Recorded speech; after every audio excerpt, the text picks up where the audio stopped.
Shalom untuk saudara pendengar yang dikasihi Tuhan Yesus Kristus. Selamat siang dan salam sejahtera untuk kita semuanya. Selamat datang kembali di renungan siang dan doa siang pada hari ini. Semoga saudara yang terkasih dalam keadaan sehat selalu. Kiranya damai dan sukacita Roh Kudus melimpah di dalam hati dan pikiran saudara saat ini. Sebelum kita mulai renungan pada siang hari ini, marilah kita bersama-sama berdoa. Bapa di kerajaan sorga, terima kasih atas penyertaan yang Engkau berikan kepada saya atas siang hari yang indah ini. Terima kasih telah memberi saya kesempatan untuk selalu dapat bersyukur atas segala pekerjaan yang aku kerjakan. Maka dari itu, saya mohon sertailah selalu diri ini sepanjang hari ini. Terima kasih atas berkat Tuhan hingga saat ini aku masih bisa merasakan kebaikan Tuhan dan buatlah agar bibirku selalu mengucap syukur kepadamu. Tuhan Yesus Kristus, terima kasih pada saat ini saya masih bisa bekerja. Tuhan, saat ini saya akan memulai pekerjaan saya. Berkatilah pekerjaan ini dan sertailah sepanjang saya selama bekerja pada hari ini, agar menjadi berkat bagiku, bagi keluargaku dan juga tempat saya bekerja. Berkati seluruhnya di siang hari ini agar berjalan dengan baik dan menjadi berkat untuk kami jalani bersama dengan anak Tuhan yang lainnya. Dalam nama Tuhan Yesus, aku berdoa. Amin. Sahabat saudara rohani, pembacaan ayat emas Alkitab renungan kita siang hari ini. Nats bacaan kita siang hari ini adalah, maka jika matamu yang kanan menyesatkan engkau, cungkillah dan buanglah itu. Tertulis di dalam kitab Matius 5 ayat 29, bacaan kita pada siang ini terambil dari kitab Roma 8 ayat 12 sampai dengan ayat 16. Jadi, saudara-saudara, kita adalah orang berhutang, tetapi bukan kepada daging, supaya hidup menurut daging. Sebab, jika kamu hidup menurut daging, kamu akan mati. Tetapi, jika oleh Roh kamu mematikan perbuatan-perbuatan tubuhmu, kamu akan hidup. Semua orang yang dipimpin Roh Allah adalah anak Allah. Sebab kamu tidak menerima roh perbudakan yang membuat kamu menjadi takut lagi, tetapi kamu telah menerima roh yang menjadikan kamu anak Allah. Oleh roh itu kita berseru, Ya Aba, Ya Bapa. Roh itu bersaksi bersama-sama dengan roh kita, bahwa kita adalah anak-anak Allah. Ayat di atas terambil dari kitab Roma 8 ayat 12 sampai dengan ayat 16. Mari kita mulai renungan siang kita. Judul renungan kita hari ini adalah Bertindaklah. Kata bijak Alkitab hari ini adalah untuk menghindari godaan buah terlarang, menjauhlah dari kebun si iblis. Cerita renungan siang kita hari ini adalah majalah, bioskop, dan televisi mempertontonkan perilaku yang memalukan. Bahkan pelanggaran susila pun dianggap sebagai lelucon. Dunia sedang mencoba meyakinkan setiap orang bahwa tidak ada lagi yang bersifat dosa. Oleh sebab itu, kita harus waspada terhadap setiap bentuk kompromi dalam hati kita. Ketika masih bertugas dalam dinas militer, saya menyadari bahwa saya mulai terbiasa dengan kata-kata dan tingkah laku yang jorok dari beberapa teman serdadu. Ketika saya menyadari apa yang sedang terjadi, saya memohon kepada Tuhan untuk memulihkan kepekaan saya terhadap dosa yang memprihatinkan seperti itu. Sikap yang memaklumi kejahatan akan membawa kita jatuh ke dalam dosa. Karena itu, kita harus menolak dengan tegas setiap bentuk kejahatan. Bahkan Yesus mengatakan lebih gamblang lagi, yakni bahwa kita harus mencungkil mata kita jika hal itu membuat kita jatuh ke dalam dosa. Dia tidak mengatakan bahwa kita harus memuntungkan tubuh kita, tetapi kita harus mengambil tindakan tegas ketika tergoda untuk berbuat dosa. Buku, majalah, atau gambar-gambar video yang membangkitkan hasrat yang tidak benar harus dihindari dengan sadar. Inilah yang ada di benak Paulus ketika ia mengatakan bahwa kita harus mematikan perbuatan-perbuatan tubuh seseorang yang tidak memedulikan dosa yang terjadi di sekitarnya atau bahkan bermain-main dengannya, tengah terancam bahaya besar. Kita tidak boleh menyepelekan masalah ini saatnya untuk bertindak. Hidup menurut daging atau roh, Roma 8 ayat 13 berkata, "Sebab, jika kamu hidup menurut daging, kamu akan mati. Tetapi jika oleh roh kamu mematikan perbuatan-perbuatan tubuhmu, kamu akan hidup." Hidup adalah pilihan, kita yang menentukan. Kita mau hidup menurut daging atau roh terserah.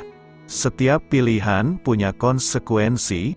Jika memilih hidup menurut daging, maka akhir hidup kita akan menuju kematian yang kekal. Jika memilih hidup menurut roh, maka kita akan menuju hidup yang kekal. Mungkin kita bingung mau pilih mana. Sebelum menentukan mana yang hendak dipilih, ada baiknya kita mempelajari hidup menurut daging dan roh. Pertama, hidup menurut daging.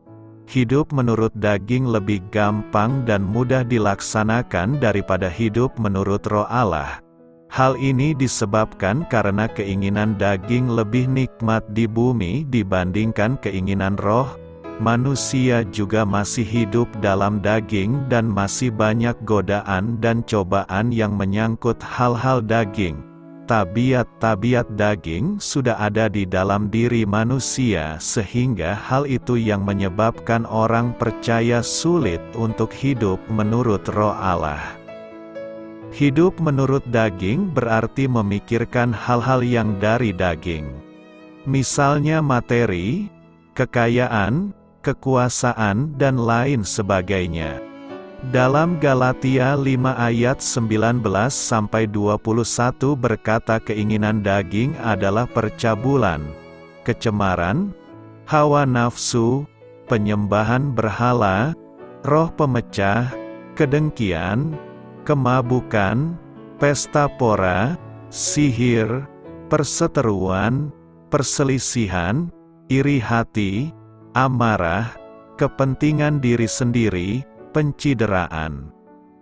Semuanya keinginan daging ini mengarah kepada maut, yaitu kematian yang bersifat kekal. Keinginan daging adalah perseteruan dengan Allah karena ia tidak takluk kepada hukum Allah. Perseteruan artinya perlawanan dengan hukum Allah. Keinginan daging ini tidak berhubungan dengan hukumnya Allah. Hidup dalam hukum Allah adalah kekal, sedangkan hidup dalam daging adalah kematian. Kedua, hidup menurut roh Allah. Hidup menurut roh Allah artinya roh memberi hidup telah memerdekakan kamu dalam Kristus Yesus dari hukum dosa dan hukum maut. Dosa pada dasarnya membuat manusia akhirnya mengalami kematian, namun akhirnya roh Allah itu menghidupkan kehidupan manusia dan melepaskan dari setiap belenggu-belenggu dosa dan kematian. Roh Allah yang diam di dalam diri seseorang akan menghidupkan juga tubuh mereka yang fana. Manusia yang sudah hidup dalam roh Allah, pasti mereka memikirkan hal-hal yang dari roh, yaitu kasih, sukacita, damai sejahtera, kesabaran, kemurahan, kebaikan, kesetiaan, kelemah lembutan, dan penguasaan diri. Keinginan-keinginan yang muncul di dalam diri seseorang yang mengalami Roh Allah adalah hidup dan damai sejahtera. Roh Allah, Kristus, merupakan salah satu bukti mereka milik Kristus. Jika orang tidak memiliki Roh Kristus, maka ia bukan milik Kristus yang nyata. Jika seseorang ingin hidup menurut Roh lebih lagi, maka mereka harus mematikan perbuatan-perbuatan daging. Gelar sebagai anak Allah diberikan kepada orang-orang yang dipimpin oleh Roh Allah. Roh Allah menjadikan mereka anak Allah. Setiap orang yang hidup dalam Roh Allah, mereka selalu berseru kepada Allah dan mereka pasti mengatakan ya, Aba, ya Bapa. Anak-anak Allah yang dipimpin oleh Roh Allah, mereka bersaksi bersama-sama dengan roh mereka bahwa mereka adalah anak-anak Allah. Anak-anak Allah adalah ahli waris kerajaan Allah yang berhak menerima janji-janji Allah.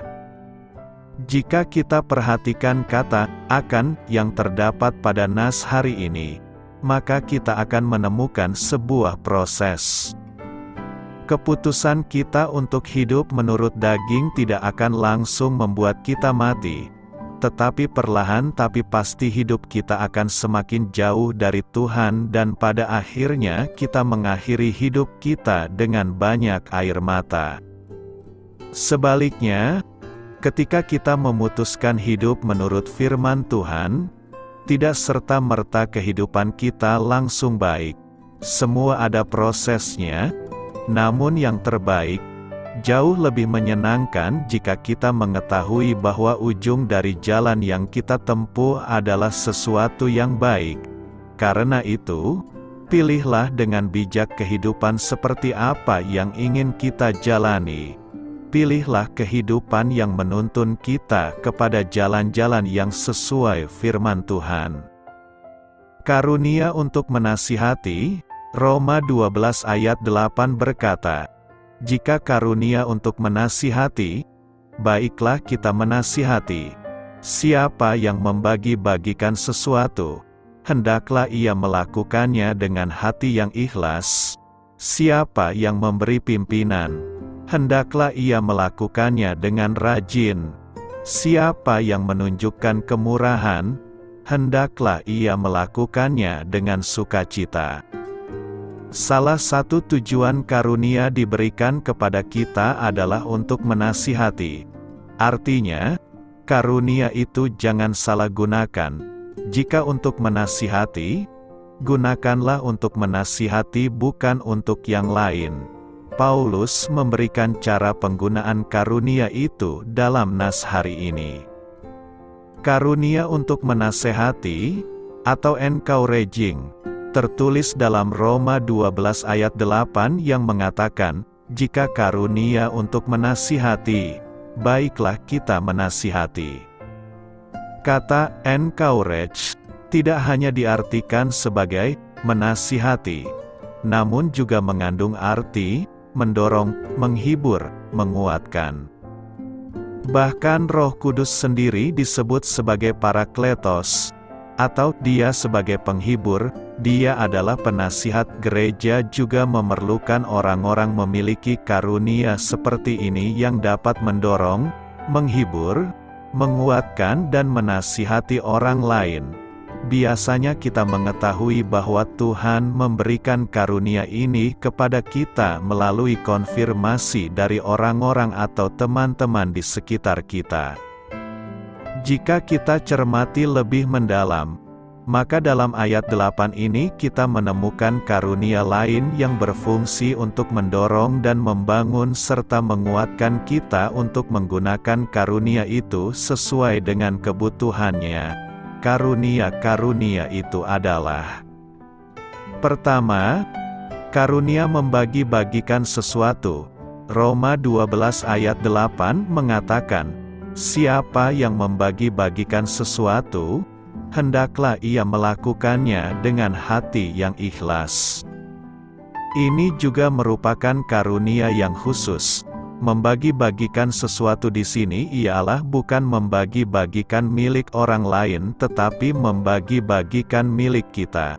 Tidak semua orang memiliki karunia ini, yang mampu membagi-bagi miliknya secara ikhlas. Kita harus belajar taat kepada Tuhan, misalnya memberikan perpuluhan, serta berlatih dan mencoba ikut berbagian memberikan persembahan untuk pekerjaan Tuhan. Kedua, karunia memberi pimpinan. Dalam Roma 12 ayat 8 dikatakan, "Siapa yang memberi pimpinan, hendaklah ia melakukannya dengan rajin." Kita tidak akan membahas berbagai teori kepemimpinan secara detail.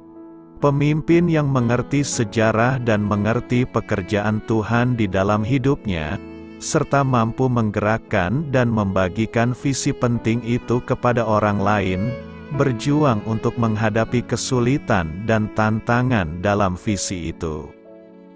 Yang boleh membawa visi dari satu orang kemudian boleh menyebar kepada ribuan orang di segala tempat. Tetapi ada juga bentuk kepemimpinan yang lain yang disebut manajemen leader. Gereja juga memerlukan pemimpin seperti ini, yang ahli di dalam bidang manajemen dan administrasi untuk mengatur, agar segala pekerjaan dapat diatur baik dan rapi. Ketiga, karuna kemurahan. Roma 12 ayat 8 mengatakan, "Siapa yang menunjukkan kemurahan, hendaklah ia melakukannya dengan sukacita." Karunia ini diberikan oleh Tuhan secara khusus kepada orang tertentu yang berfokus dalam menolong orang yang menderita, yang kesulitan, yang sakit, yang miskin dan yang kekurangan. Tentunya gereja juga memerlukan orang-orang yang memiliki karunia yang menunjukkan kemurahan ini. Jika kita diberi Tuhan karunia ini, baiklah kita melakukan pekerjaannya dengan sukacita sehingga orang yang menerima kemurahan ini bisa merasa tertolong luar biasa, terhibur dan dikuatkan. Tentu masih banyak lagi karunia lain yang tidak disebut dan dibahas satu persatu di sini.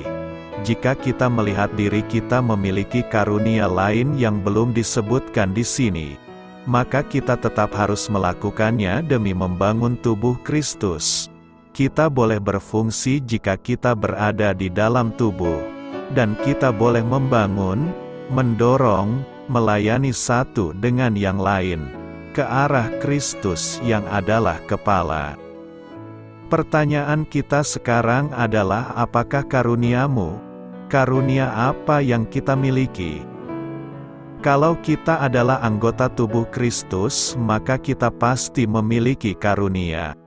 Kalau kita anggota Kristus, maka kita diberi tugas mengerjakan karunia itu, yang telah Tuhan berikan kepada kita, yang dipakai untuk membangun tubuh Kristus, untuk saling melayani, untuk menjadi berkat satu dengan yang lain, di mana semua kita bersama-sama melayani sesuai dengan fungsinya masing-masing, yang berbeda-beda disatukan dalam satu visi, satu kepala Kristus, satu kebenaran firman Tuhan, satu roh yang menebus kita, mempersatukan kita. Jikalau semua itu terjadi, maka kita akan melihat betapa indahnya persekutuan Kristen. Karena itu, kerjakanlah karuniamu secara maksimal seperti yang Tuhan inginkan, setiap hari dan di mana saja, dan pada saat engkau mengerjakan itu, engkau sendiri akan bertumbuh, dan akan mempengaruhi seluruh hidupmu. Marilah kita semua, dengan karunia yang kita miliki masing-masing, bergandengan tangan dan bersama-sama membangun gereja yang telah Tuhan percayakan kepada kita, agar semua yang kita kerjakan akan menjadi berkat untuk semua orang dan kemuliaan bagi nama Tuhan. Apakah kita semua itu anak-anak Allah, atau hanya orang-orang Kristen saja?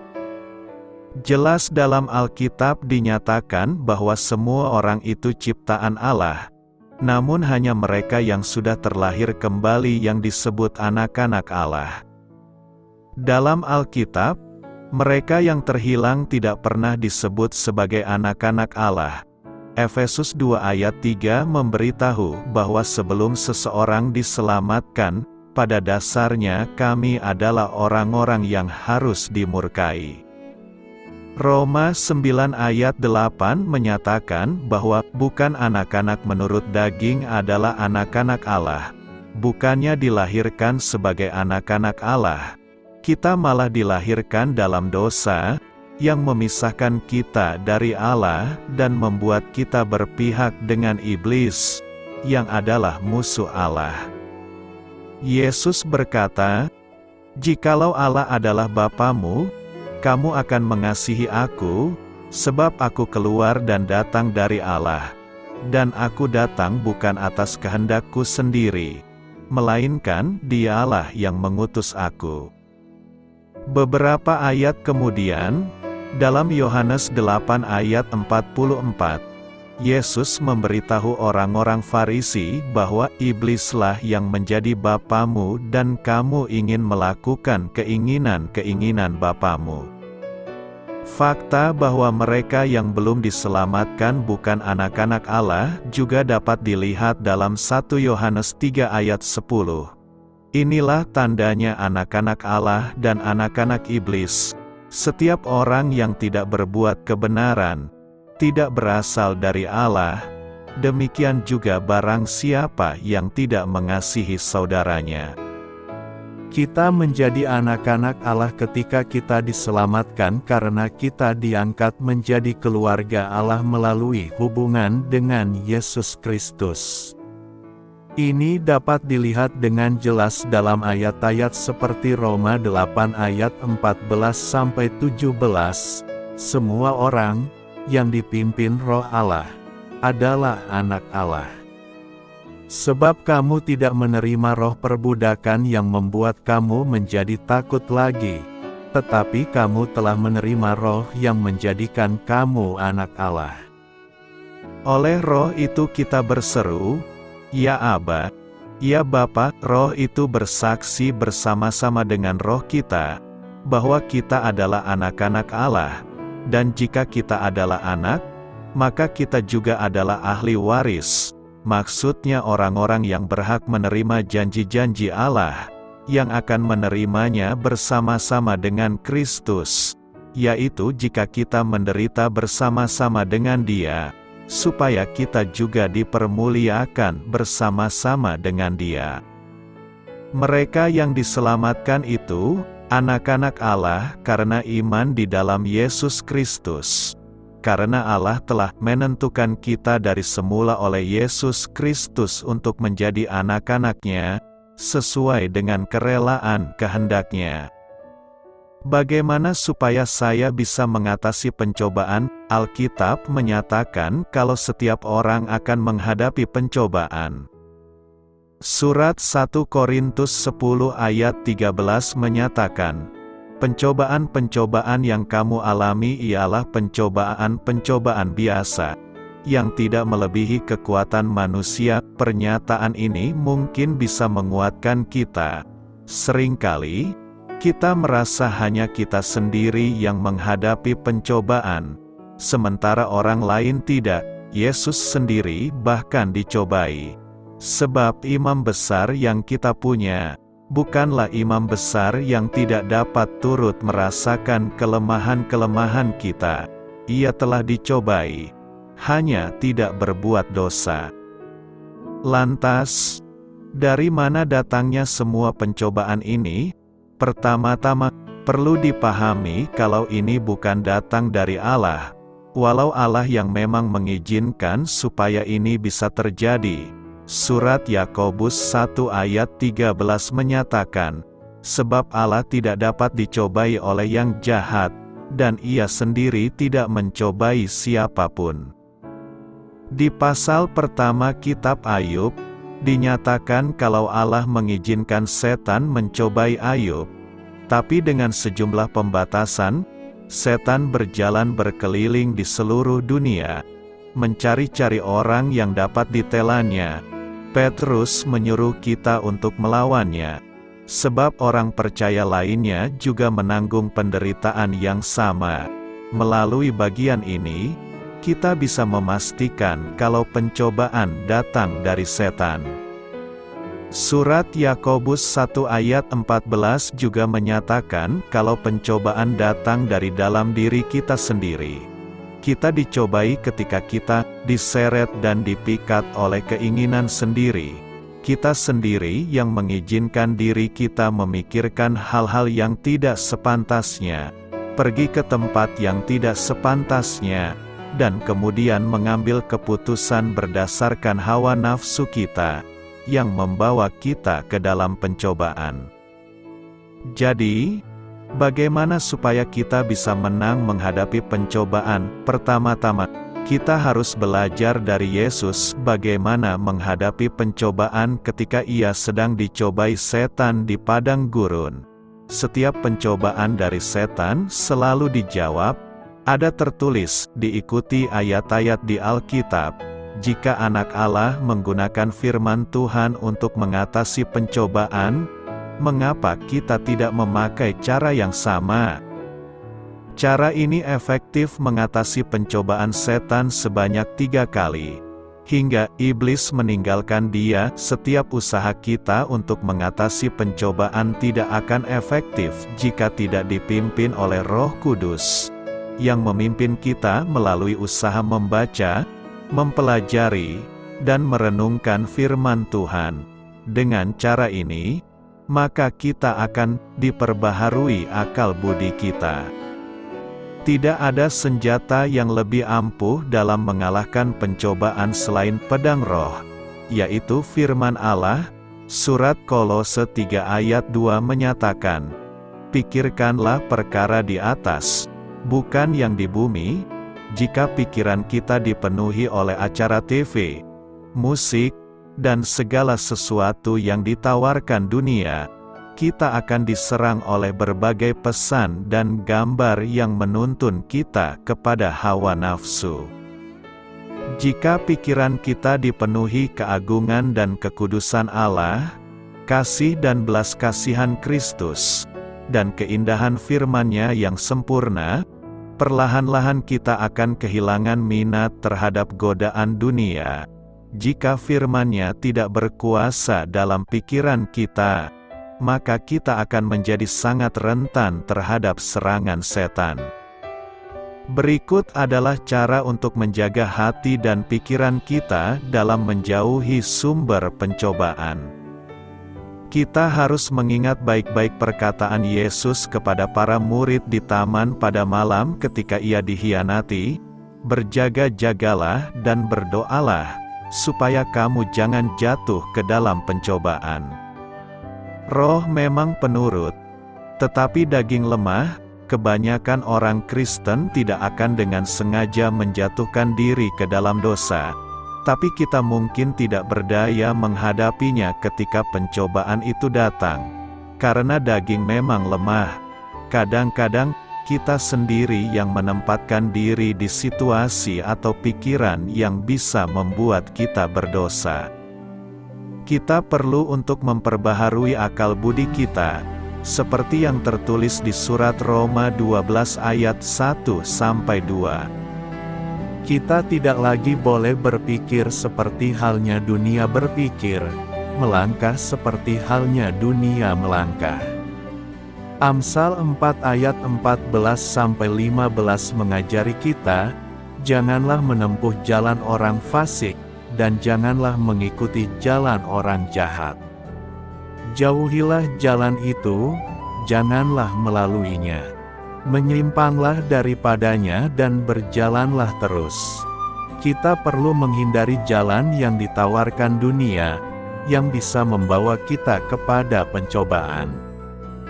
Daging kita itu memang lemah. Dengan mudah, kita bisa dihanyutkan oleh hawa nafsu kita. Matius 5 ayat 29 memberikan nasihat yang bagus. Jika matamu yang kanan menyesatkan engkau, cungkillah dan buanglah itu. Karena lebih baik bagimu, jika satu dari anggota tubuhmu binasa, daripada tubuhmu dengan utuh dicampakkan ke dalam neraka. Itu terdengar sangat keras. Dosa adalah urusan yang serius. Tidak berarti Yesus menyuruh kita secara harafiah memotong bagian tubuh kita. Mencungkil mata adalah tindakan yang ekstrim. Yesus mengajari kita supaya, kalau diperlukan, tindakan ekstrim harus dilakukan supaya kita bisa menjauhi dosa. Jika matamu menyesatkan, Matius 5 ayat 29 berkata, maka jika matamu yang kanan menyesatkan engkau, cungkillah dan buanglah itu. Karena lebih baik bagimu jika satu dari anggota tubuhmu binasa, daripada tubuhmu dengan utuh dicampakkan ke dalam neraka. Pernyataan Yesus dalam nas hari ini tampaknya sangat mengerikan sebab ada kata-kata untuk mencungkil mata dan memotong tangan dengan maksud agar terhindar dari neraka. Namun benarkah Tuhan Yesus secara harfiah memerintahkan hal yang demikian? Jawabannya tentu tidak, karena perkataan Yesus itu merupakan sebuah kata-kata alegori yang memberikan banyak makna. Apakah makna dari perkata Yesus itu? Pertama, kalimat-kalimat untuk mencungkil mata dan memenggal tangan sebenarnya adalah gaya bahasa yang bersifat teguran yang keras. Dalam pelajaran bahasa Indonesia, kita mengenal majas atau gaya bahasa. Ada bermacam-macam majas yang merupakan gaya dan cara penyampaian untuk mengutarakan maksud atau perintah tertentu. Dalam kehidupan sehari-hari, kita sering memakai majas atau mendengar orang lain memakai majas untuk menyampaikan maksudnya.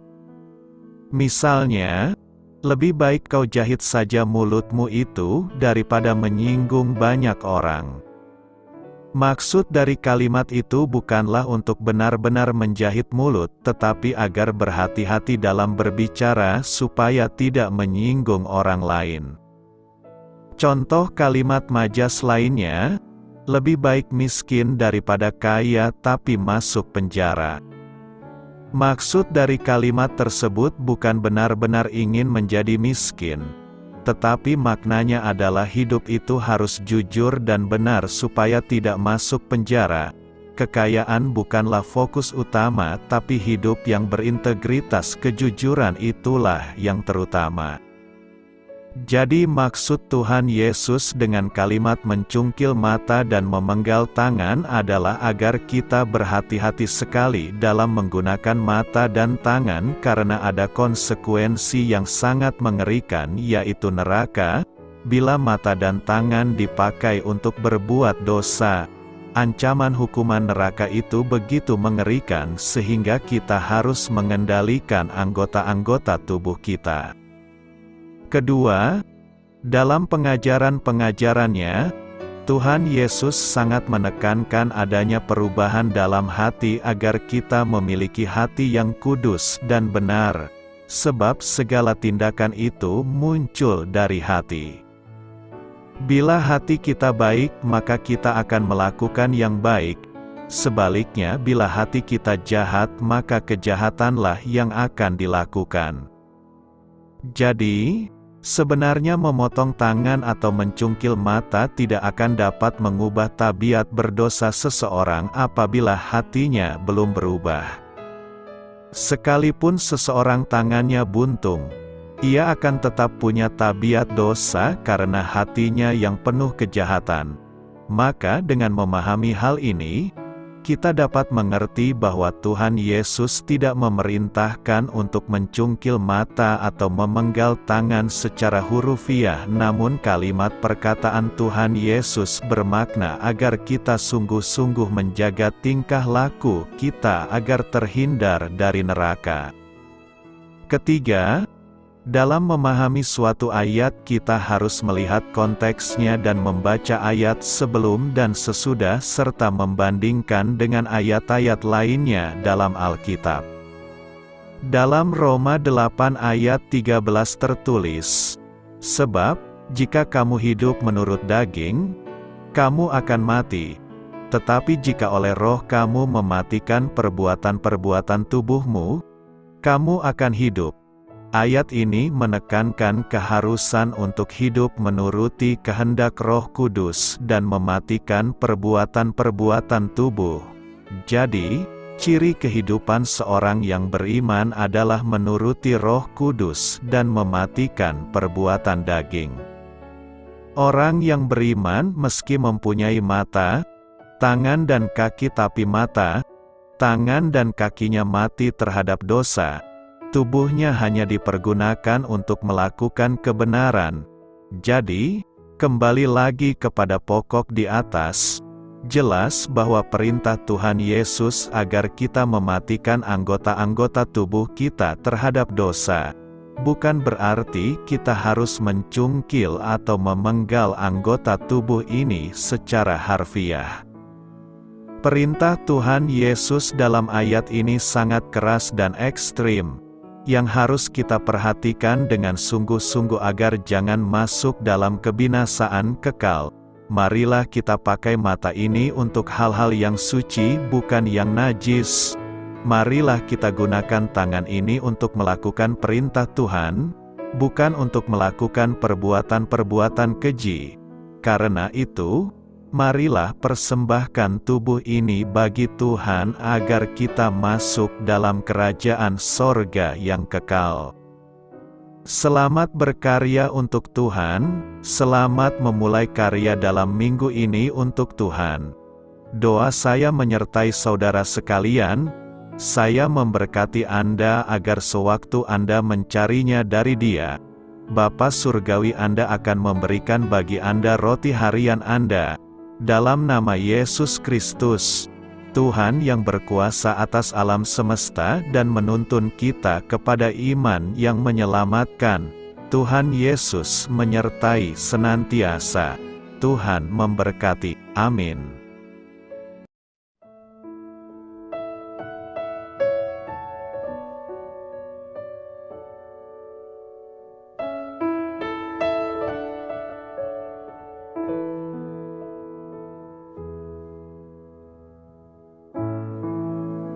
Demikianlah renungan firman Tuhan pada siang hari ini. Semoga menjadi kekuatan di dalam hidup kita dan menjadikan kita pribadi yang lebih sukses. Sebelum kita memulai aktivitas hari ini, marilah kita berdoa. Bapa kami yang ada di sorga, terima kasih atas kasih dan kebaikan Tuhan yang begitu besar buat kami.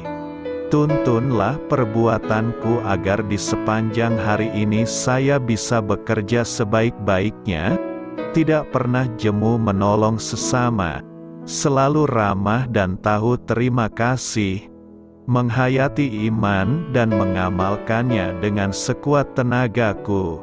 Semua ini saya sampaikan kepadamu, dengan pengantaraan Kristus, Tuhan kami. Allah, Bapa kami bersyukur kepadamu, bahwa dengan bekerja kami boleh ambil bagian di dalam karya-Mu mensejahterakan dan membahagiakan umat manusia. Kami mohon bimbingan-Mu dalam melaksanakan pekerjaan kami hari ini. Bimbinglah kami agar sanggup bekerja dengan semangat kasih, dengan riang, rajin dan jujur. Terima kasih, Tuhan. Amin. Dalam nama Tuhan Yesus Kristus Tuhan dan Juru Selamat kami, Bapa kami yang baik, kami mengucap syukur dan berdoa. Amin. Biarlah firman Tuhan menjadi pengingat untuk kita semua, bahwa tuntunan dari Roh Kudus akan selalu memberi jalan keluar bagi setiap permasalahan hidup kita, dan memberi kedamaian di hati kita. Amin. Sampai jumpa di renungan siang saudara rohani berikutnya. Shalom.